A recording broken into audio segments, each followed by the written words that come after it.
Live animal exports in Australia are the export of live animals to foreign countries for meat, breeding, or milk purposes. Recently, videos surfaced on social media platforms such as Facebook and through mainstream media platforms such as 60 Minutes, detailing the horrific treatment of sheep on one of these export ships. The video was filmed by a navigation officer of the ship and showcased the horrific conditions the sheep on board the Emmanuel export ship experienced. The video was then investigated by Animals Australia, an animal protection organisation. The organisation is now taking legal action against the company. This video sparked outcry among Australians, many taking to social media to voice their disgust over the sheep being boiled alive. The debate has been sparked, and this video will explore both sides in one of the biggest questions facing Australia right now. Should live animal exports outside of Australia be banned? Livestock has been an integral part of the Australian economy since they were first shipped to Australia in 1788. Since then, sheep and other livestock have been raised in Australia for use of Australians, and later on by the world at large. The number of live sheep exported by Australia each year is immense. In 2012, 2.4 million sheep were exported to foreign countries, mostly Indonesia, which to slaughter the animals themselves for religious, economical, or for milk and breeding purposes. This immense industry today is worth more than $1 billion. Though the footage of the sheep bound for export was undeniably horrific, the conditions for sheep have improved over the past 50 years. Due to the heat in Australia, maggots will find home in the bodies of sheep. It is because of this that the sheep need to have their tails and testicles removed. 50 years ago, this was performed by a farmer with a knife on a sheep without anaesthetic. Now the job is done by the painless method of elastration. What we use now are castration rings. They're just like little green rings. They're only about that small, and using a tool, you put that onto the tail and it stops the flow of blood, and eventually it just falls off. Additionally, though Australia exported upwards of 2 million sheep in 2012, in 2017 that number was down to about 1.9 million. But this, next to the 2008 statistics of 4.2 million sheep being exported, a clear negative trend can be seen over the past decade in sheep exports. This contrasts to the drastic increase in the frozen meat export. Between March 2012 and December 2015, a period of 3 years, the amount of pre-slaughtered beef exported from Australia increased from 200,562 tonnes to 295,632 tonnes. From this, it can be seen that the live animal export is on a sharp decline, and that the meat export industry is not dominated by live exports. Over time, animal rights have experienced a gradual but dramatic change. This change has been heightened by the advent of social media. Over the past decade, it has been reaching a point where it is rivaling mainstream media influence. In a survey conducted, 44% of respondents said that they found out about the issue of live animal exports through social media. Additionally, activists see the immense value and impact of social media and how it is changing how modern activism is performed. So now, for example, everything's online. It's incredible. So when I heard about live animal exports, first of all, it was through things like the news, but also then you do a bit of research on the internet. But the way I get information now, for example, I think it was the 21st of April, we heard that people were going to, the ship was coming to outer harbour, and that there was, I think they were saying 35,000 sheep were going to be loaded up. And I learnt about that from social media, from Facebook. So there's a Facebook page where, and I get all of these live feeds now telling me, and Twitter telling me what's happening, and also that's in relation to animal rights, and it's specific towards not supporting live animal exports. Social media has exploded. New laws are in place and the world is connected in a way that it has never been before.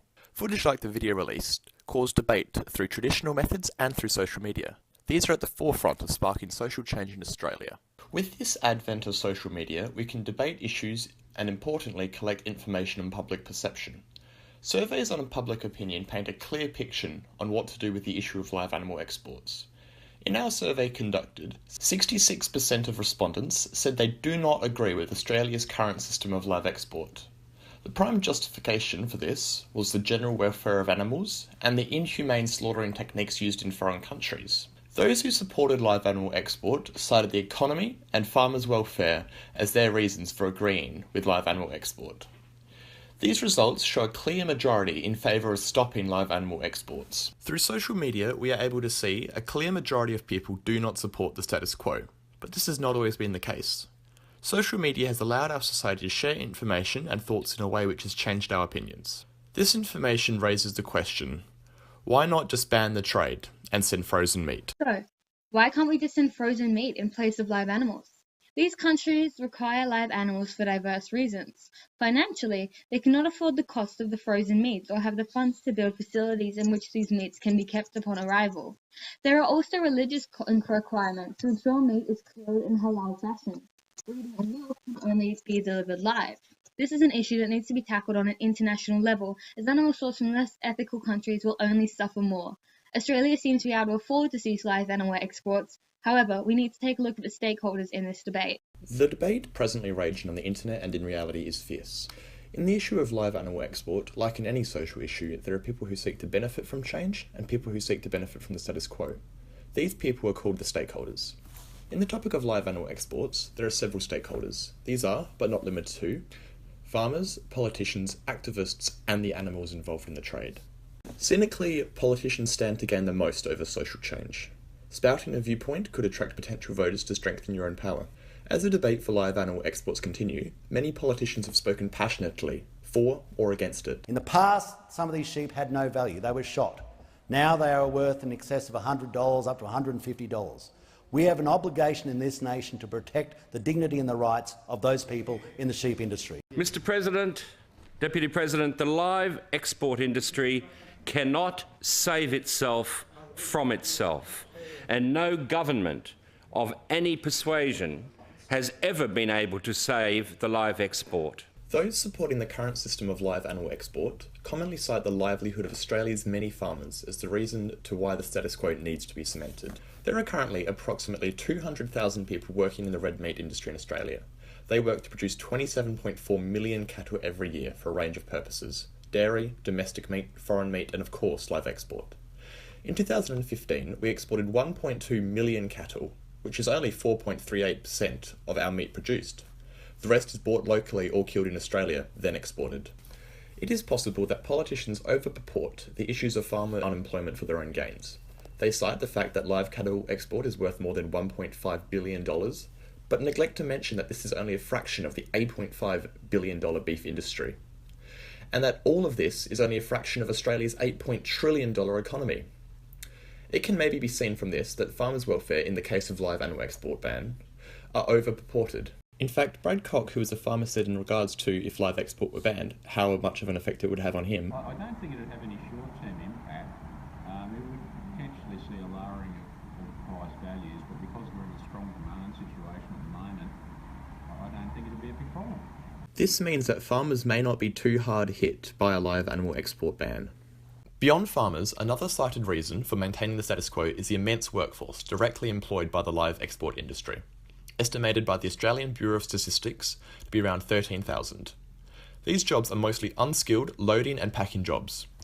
All plans to ban live export state that all jobs lost in this process would be replaced by similar jobs, except with packing frozen meat and in abattoirs where the animals are killed. Obviously, these proposals from politically motivated people, which exist to directly oppose the status quo, can't be completely taken as fact. But it is clear that job losses would to some extent be circumvented. The most vocal stakeholder in any social argument are the activists. They seek to do what they can to bring about change. In the present debate, activists consists of the vocal protesters at gatherings, keyboard warriors arguing their side on social media, or activists could be silent. The only vested interest the activists have for banning live animal export is theoretically the welfare of animals. They wish to see animals treated better than they are presently. They push their message however they can, and hopefully bring about social change. Unlike all other proponents, they stand to lose nothing, and gain nothing for themselves. In the present debate, it is the activists who bring this topic to the national stage to be debated and decided. Possibly most important are the animals, who would directly benefit from the banning of live exports. They could be slaughtered humanely under Australia's laws, helping the lives of thousands of sheep and cattle every year. With everything we have discussed, what options does Australia have? The first thing to consider is the opinion and influence of the public. Seen in this data collected via a survey completed with over 200 responses, the general public's opinion is clear. Only 22% of people are satisfied with Australia's current live export system, and the public are a driving force of social change. As discussed above, Australia can economically cease live exports as such a small percentage of a small percentage. However, if they are stopped, then other, less ethical countries will take our place and inadvertently cause even more animal harm on a worldwide scale. This is an issue bigger than us, which requires a lot of thought as to where Australia goes from here. 2 live export companies, including Emmanuel Exports, where the shocking sheep video was filmed, has, as of July 2018, had their licenses suspended by the Agricultural Department. On top of this, EMS Rural Exports, a sister company to Emmanuel, have been denied a permit to export animals to the Middle East. Both of these developments have been met with praise and gratefulness on social media platforms by the masses, posts about them racking up hundreds of responses on different social media sites. This license suspension stops 60,000 sheep being exported. It is possible, and we can see how change from the government is already occurring. Australia can and seems to be stopping live export at home. The most crucial step now is to continue work overseas at increasing animal welfare on a worldwide scale and supporting the Middle East in other ways, educating people on the correct treatment for animals, and pushing forward the animal rights movement, which continues to grow. 11.2% of the Australian population are now vegan or vegetarian. To conclude, animal rights in Australia are rising, and the live animal export industry is dying out. We are currently in the time of a massive social change for the country, and it will only continue.